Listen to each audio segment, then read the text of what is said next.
Hello mga friends, samahan ako ninyo for today's video. Ganito talaga ang ginagawa ng mami sa araw-araw sa umaga. Ganito talaga ang ginagawa ng mami sa aking kunting tindahan po. Ito samahan ako ninyo. Ganito ang ginagawa ko talaga mga friends, no? Sipag, tiyaga lang ang kailangan natin. Yan ang ating gawin talaga mga friends. Ganyan ang ating ginagawa talaga.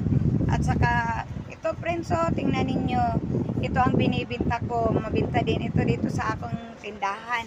Ang ginasabi na pag ano man kalisod, ano man ng atong mga ginabuhat, kailangan sabayan natin yan ng pagmamahal para magaan lang yan. At saka siyempre naman, dito na naman ang aking kiat-kiat. Yan talaga ang aking ano. At saka yung mga prutas ko po, yung may orange po, apple po, nako, pampaganda sa kutis. Pang healthy talaga yan, no? Yun mga kailangan talaga. Yan talaga ang ginagawa ko dito mga friends, no?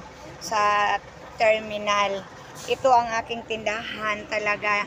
Dito kami kumukuha ng aming mga pangangailangan sa hirap naman ng buhay. Kaya magsipag talaga tayo sa hirap ng buhay. Magsipag talaga tayo mga friends ganito. Dahil naranasan ko din kung paano talaga maging mahirap. Tingnan ninyo aking asawa. Good morning pa. Good morning.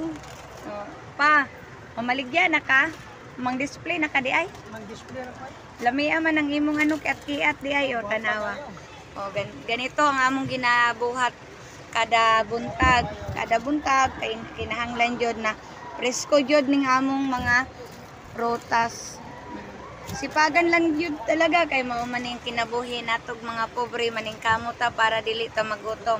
Sa ato ara jud ning mga kanang pag didiskarte ng mga negosyante na hindi tayo magutom, kailangan talaga natin sipagan lang talaga natin ang ating mga ginagawa. O dyan, sipag lang po tayo. O yan talaga ang ginagawa ko dito sa terminal. Kuminsan pa nung una naglalako ko pa, nilalako ko pa tong mga tinda ko dyan sa mga sa mga bus. Yan ang ginagawa ko kapag hindi siya matumal ang bintahan niya. Linalako ko na sa una. Pero ngayon, tagal-tagal na hindi na ako naglalako dahil nauubos din dito sa aking tindahan. Yan talaga sa awa ng Diyos. Lahat ng mga pagsisikap ko, ginawa ko po para maabot lang po ang pangarap. Huwag nang isipin ang pagod. Ang isipin na lang, i-enjoy na lang ang sarili para makapalit tayo.